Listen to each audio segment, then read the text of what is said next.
Forgiveness isn't moral. It's mechanical. Think of it as water flowing through a pipe, right? In one end, out to another. And if you cap one end, what happens?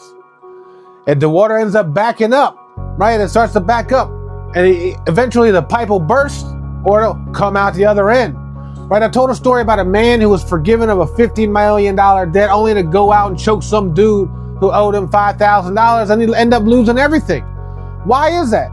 It's because you cannot keep what you are unwilling to give, right? The universe doesn't give to you, it gives through you. So if you block the exit, you block the entrance. Today, I choose power. Today, I choose purpose. Today, I take one small step towards the life I choose to live. Follow, like, and subscribe for more Bible and spiritual deep dives.